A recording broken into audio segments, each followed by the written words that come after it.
అంకితం యేసు అంకితం నీకోసం నా జీవితమే ఎంత శోధనెదురైనా ఎన్ని బాధలెదురైనా ఎంత శోధనెదురైనా ఎన్ని బాధలెదురైనా విడువను నిన్ను దేవా.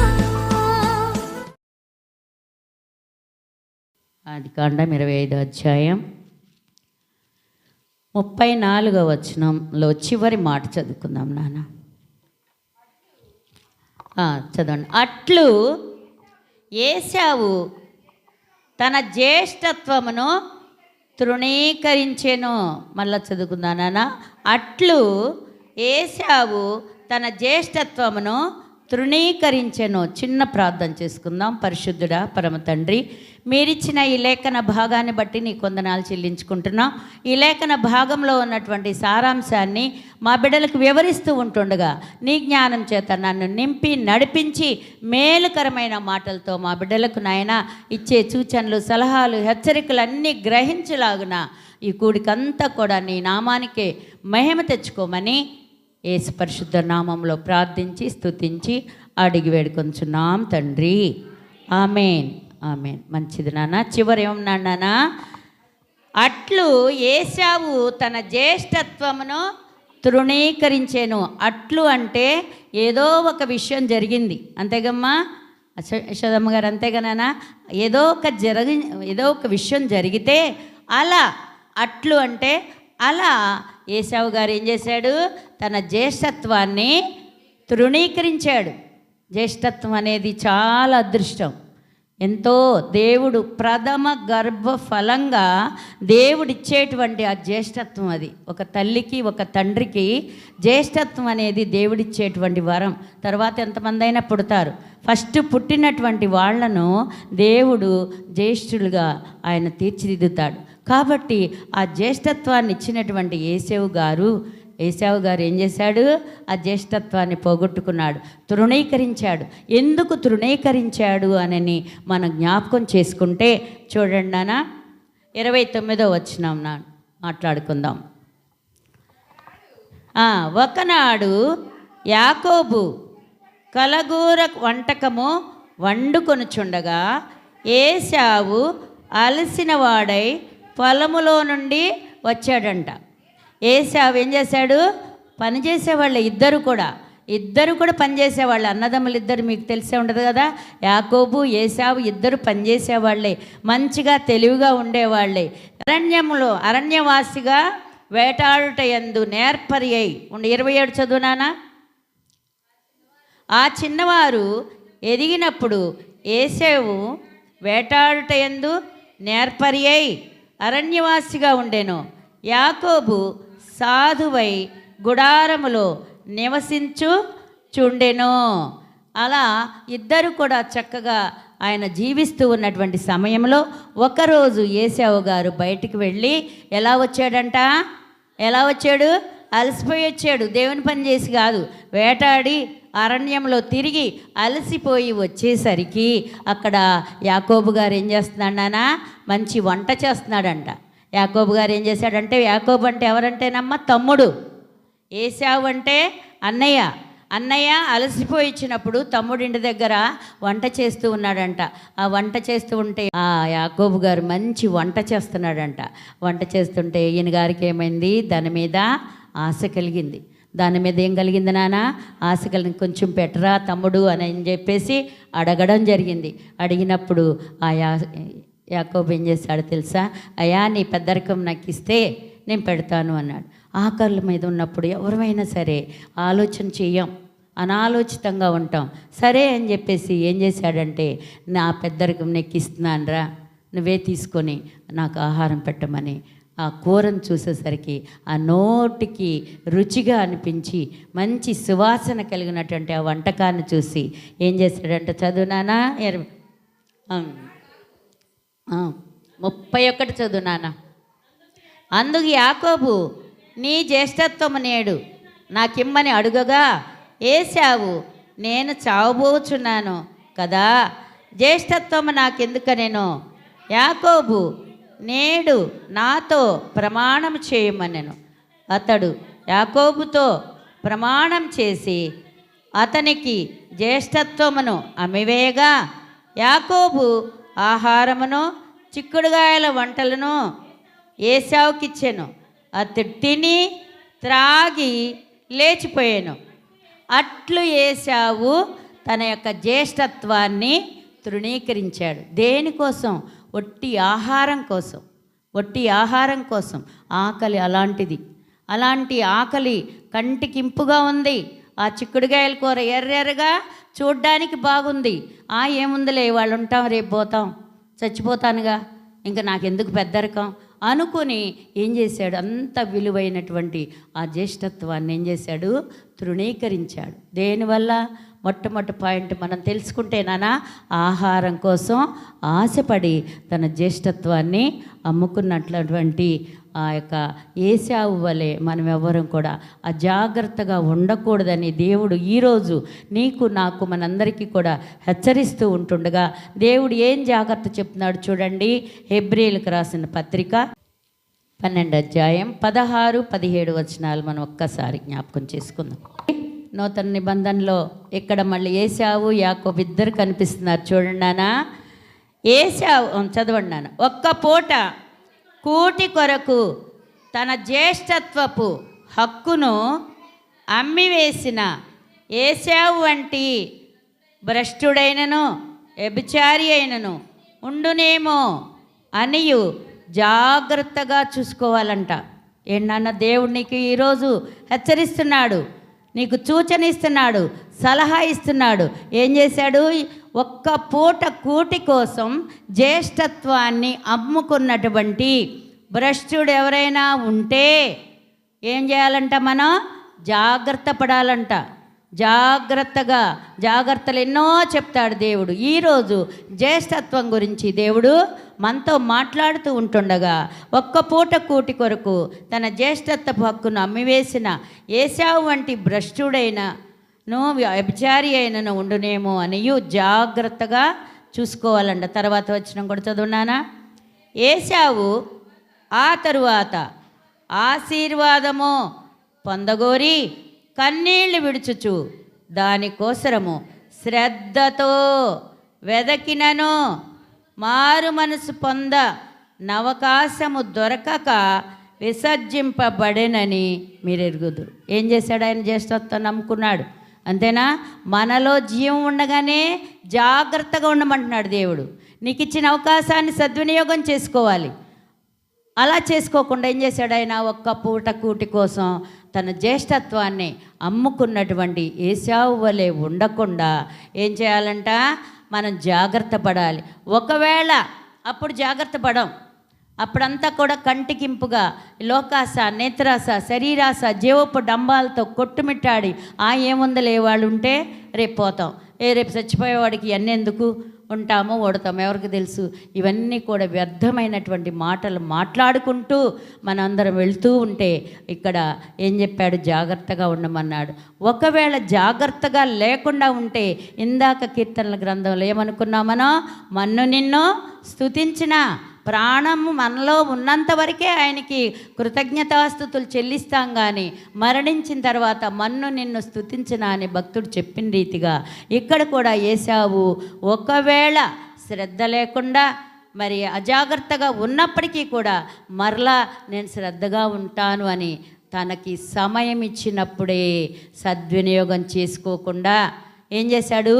దుర్వినియోగం చేసుకుంటే ఆయన ఏం చేశాడు నాన్న? ఏం చేశాడు? శ్రద్ధతో వెతికినాను, మరలా బుద్ధి వచ్చింది. తప్పిపోయిన కుమారుడికైతే అవకాశం ఉంది. అవకాశం ఉంది. ఎలా అవకాశం? తండ్రి ఎదురు చూస్తున్నాడు. ఎవ్వరూ నశించిపోవడం ఆయనకి ఇష్టం లేదు కాబట్టి అందరూ అంతటా మారు మనసు పొందాలని దేవుని వాక్య ప్రకారము ఆ తండ్రి నా కుమారుడు ఎప్పటికైనా నా దగ్గరికి వస్తాడని చెప్పేసి దూరము నుండి ఆ తప్పిపోయిన కుమారుడి కోసం ఎదురు చూస్తున్నాడు. ఆ ఎదురు చూసి మనల్ని చేర్చుకున్నాడు. కానీ ఆయన మరలా వస్తానని చెప్పాడు చూసారా? మీ హృదయములను కలవరపడనీయకుడి. నేను మీకు స్థలం సిద్ధపాటు చేయడానికి వెళ్తున్నాను. మరలా నేను వచ్చేసరికి మీరు అందరు సిద్ధపడి ఉండండి. రావడమే, మరలా తప్పకుండా వస్తానని చెప్పి వెళ్ళినప్పుడు వెళ్ళి ఆయన తిరిగి వచ్చేలోపు మనం ఏం చేయాలి? సిద్ధపడి ఉండాలి. మనకు అవకాశం ఇచ్చాడు దేవుడు, మనల్ని జీవంతో ఉంచాడు. కాబట్టి మనలో జీవం ఉండగానే సొంత రక్షకునిగా అంగీకరించుకోవాలి. ఆ సమయం దాటిపోతే ఆయన రాకడ సమయం వచ్చేస్తుంది. వచ్చినప్పుడు నువ్వు నేను అయ్యా నేను ఇప్పుడు రక్షించబడతానయ్యా అని అంటే దేవుడు ఒప్పుకోడప్పుడు. మనం ఎక్కడో దాక్కుందామని వెళ్తాం, ఎక్కడో పడిపోదామని వెళ్దాం. ఏమీ అవకాశం లేదు, ఆ నరక పాత్రలం అవుతాం. అట్లాగే ఇక్కడ కూడా ఏశావు గారు ఏం చేశాడంట? 17వ వచనం, ఏశావు ఆ తర్వాత ఆశీర్వాదము పొందగోరాడు. అప్పుడు బుద్ధి వచ్చిన ఉపయోగం లేదు. దేవుడు నీకు నాకు కొంత సమయాన్ని ఇస్తాడు, కొంత టైం ఇస్తాడు. ఆ టయాన్ని మనం సద్వినియోగం చేసుకుంటే దేవుడు మనకి ఒక మంచి జీవితాన్ని ఇస్తాడు. కానీ ఆ తర్వాత ఆశీర్వాదం పొందగోరి కన్నీళ్లు విడుచుచు దానికోసము ఎలా వెతికండానా? శ్రద్ధతో వెతికిన నువ్వేంటి నేనేంటి ఏసావేంటి? ఎవరమైనా సరే దేవుడిచ్చిన సమయంని, దేవుడిచ్చిన జీవితాన్ని మనం మంచిగా ఉండడానికి సద్వినియోగం చేసుకోకపోతే ఏసా వెళ్ళి ఏం చేశాడు? కన్నీళ్లు కార్చుతూ బుద్ధి వచ్చిన తర్వాత మరి శ్రద్ధగా వెతికినా కూడా ఆయనకి దేవుడు సమయం ఇచ్చాడా? ఇవ్వలా. దేవుడు సమయం ఇవ్వడు. కొంతవరకు ఆయన ఓర్పు చూశాడు. నోవహ్ కాలంలో చూశాడు. వాళ్ళు ఇష్టం వచ్చినట్టుగా జీవిస్తుంటాయా? వీళ్ళందరూ కూడా పాడైపోతున్నారయ్యా. జలప్రళయం రప్పిస్తున్నానయ్యా, వాళ్ళందరినీ నాశనం చేయబోతున్నాను. నీకు ఒకవేళ చెప్పాలనిపిస్తే వెళ్ళి చెప్పయ్యా. విన్నవాడు వింటాడు, విననివాడు వినడు, నాశన పాత్రుడవుతారు చెప్పమన్నప్పుడు నోవహును ఏమన్నారు? పిచ్చివాడు అన్నారు, వెరివాడు అన్నారు, ముసలాడికి ఏం పని లేదా అని అందరూ కూడా వ్యతిరేకించారు. అవునా? తర్వాత నేనెక్కుతానయ్యా అని మరి ఆ యొక్క ఓడ దగ్గరికి వచ్చినప్పుడు తలుపు తీశారా? వాళ్ళ వరకు ఎక్కేశారు, తలుపు మూయబడింది. అప్పుడొచ్చి తలుపు కొట్టినా కూడా ఉపయోగం లేదు. బుద్ధిగల కన్యకలు ఏం చేశారు? సిద్ధపడొచ్చారు. ఆయన రాకడ సమయంలో ఎత్తబడ్డారు. తర్వాత వాళ్ళని కొట్టు దగ్గర కొనుక్కొచ్చుకుని తలుపులు కొట్టినప్పుడు తీశాడా దేవుడు? తలుపు మూయబడుతుంది. అలాగే దేవుడు కూడా నీకు నాకు కూడా సమయం ఇస్తాడు. ఏశావు వచ్చి ఎంత శ్రద్ధగా వెతికినా కూడా దేవుడు ఏం చేశాడు నానా? మారు మనసు పొంద అవకాశం లేదు. ఎప్పుడు మారు మనసు పొందడానికి అప్పుడు దేవుడు అవకాశం ఇచ్చాడు. అవకాశం ఇస్తే నువ్వేం చేశావు? నేత్రాస, శరీరాస, జీవపు డంబాలతో వేటాడి మోసం తెచ్చుకొని ఆ కూర ఈ కూర వండుకుంటూ తింటూ నువ్వేం చేసావు? అశ్రద్ధగా ఉన్నావు. నీకున్నటువంటి ఆశను బట్టి నీ యొక్క పెద్దరికాన్ని కూడా అమ్మేసుకున్నావు, జ్యేష్ఠత్వాన్ని అమ్మేశావు. ఇప్పుడు నువ్వు శ్రద్ధ లేకుండా, జాగ్రత్త లేకుండా నువ్వు వచ్చి వెతికినా కూడా నేనేం చేశాను? అవకాశం ఇవ్వట్లేదని ఇక్కడ 17వ వచనంలో దేవుడు మనకు చూపిస్తుండగా, ఏశావు ఆ తర్వాత శ్రద్ధతో వెతికినను మారు మనసు పొంద అవకాశము దొరకక విసర్జించబడినని ఆనాడు ఏశావుతో చెప్పిన మాటలు దేవుడు ఈరోజు నీతో నాతో చెప్తున్నాడు నాన్న. ఏదో ఆషామాషగా దేవుని సన్నిధికి వస్తున్నాం కానీ శ్రద్ధగా భక్తిగా ఏదో ఆదివారం వస్తున్నాం వెళ్తున్నామనే కాదు. ప్రతి నిత్యము కూడా ఇక్కడ జరుగుతున్నటువంటి ప్రతి కూడికకు కూడా రావాలి, వాక్యం వినాలి, వాక్యంలో ఉన్నటువంటి మర్మాలు అవగాహన చేసుకొని వాక్యానుసారంగా జీవించినట్లయితే దేవుడు ఆ ఏశావుకి ఇచ్చిన శిక్ష, అవకాశం లేనటువంటి శిక్ష నీకు నాకు ఇవ్వడు. కాబట్టి ఏశావు ఏం చేశాడు నాన్న?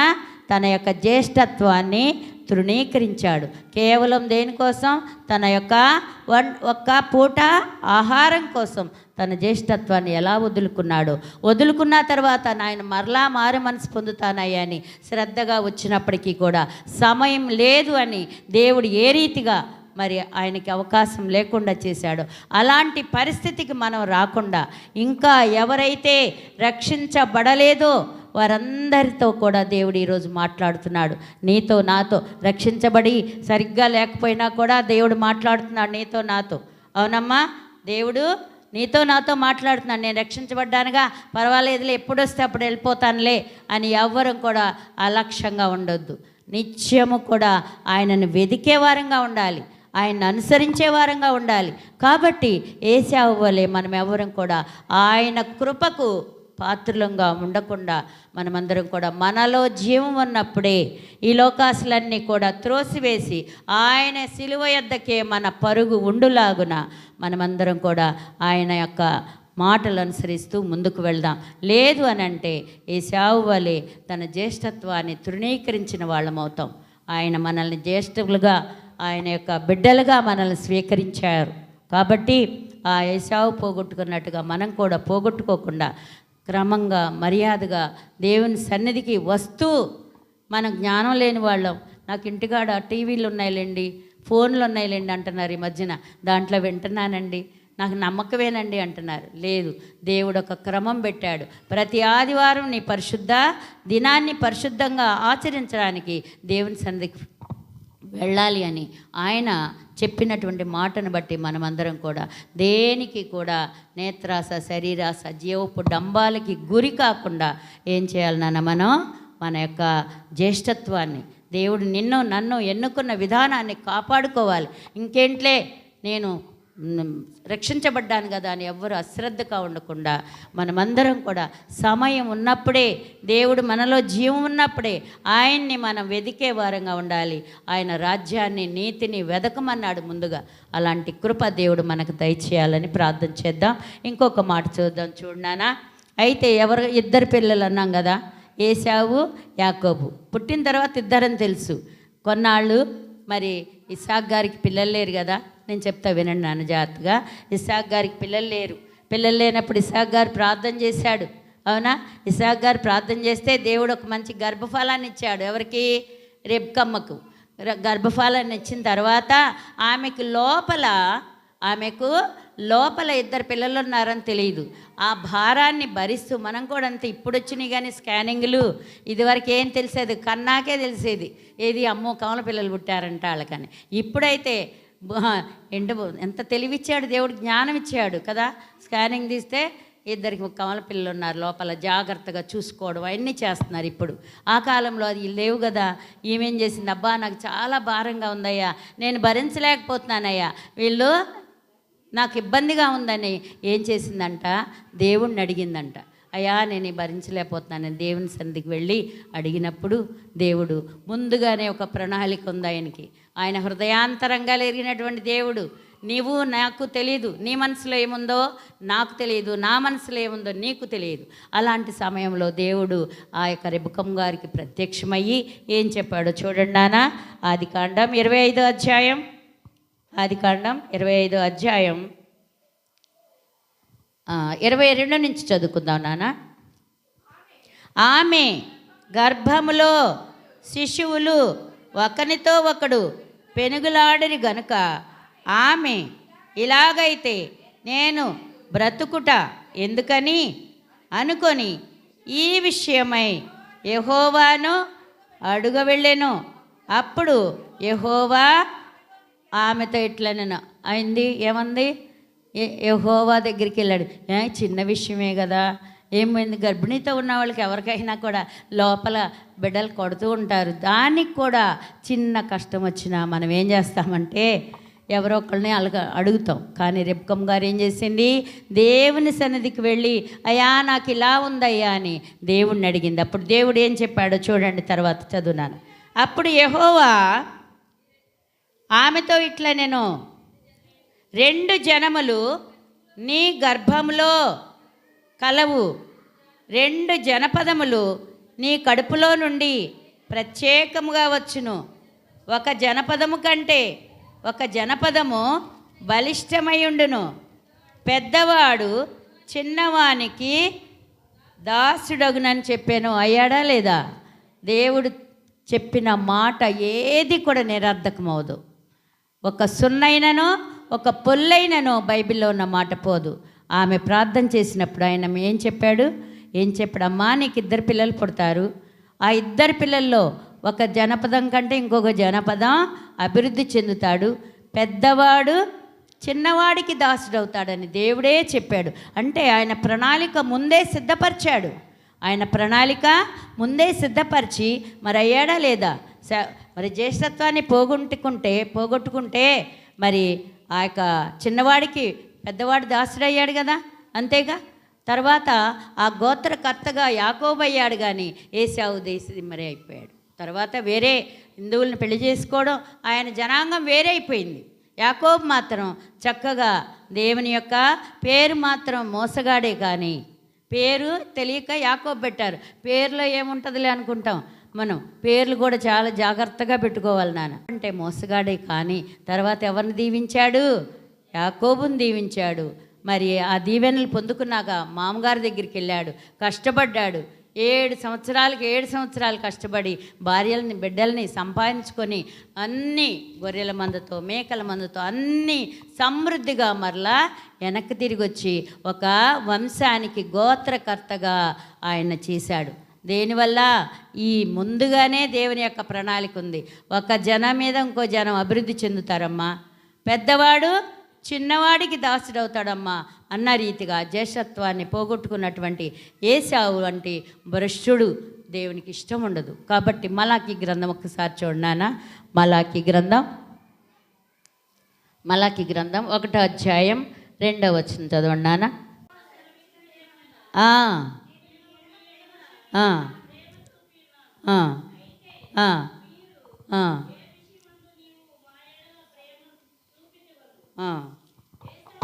ఏశావు యాకోబునకు అన్నకాడా, అయితే నేను యాకోబును ప్రేమించి తిని, ఇదే యెహోవా వాక్కు.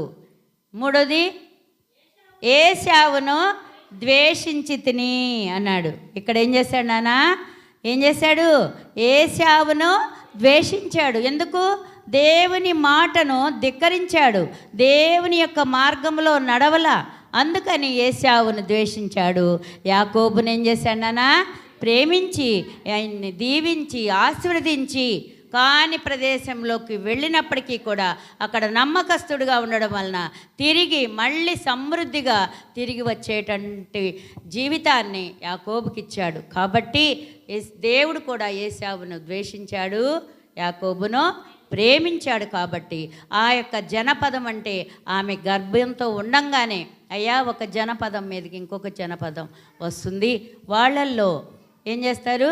పెద్దవాడు చిన్నవాడికి దాసుడవుతాడయ్యా అని ఆ చెప్పిన మాట ఇక్కడ నెరవేర్చబడి పెద్దవాడైనటువంటి ఏశావు తన యొక్క జ్యేష్ఠత్వాన్ని తృణీకరించినప్పుడు దాన్ని పొందినటువంటి యాకోబు ఫలించి అభివృద్ధి చెంది ఆశీర్వదించబడినట్టుగా మనం చూస్తున్నాం. కాబట్టి ఇంకొక మాట చదువున్నానా, 24 నుంచి కూడా మీకు తెలుస్తుంది.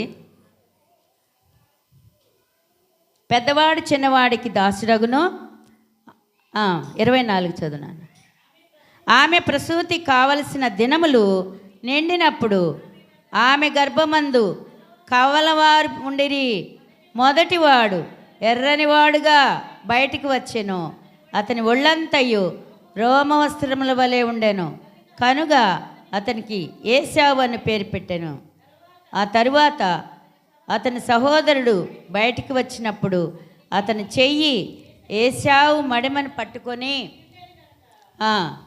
అతనికి యాకోబు అని పేరు పెట్టబడెను.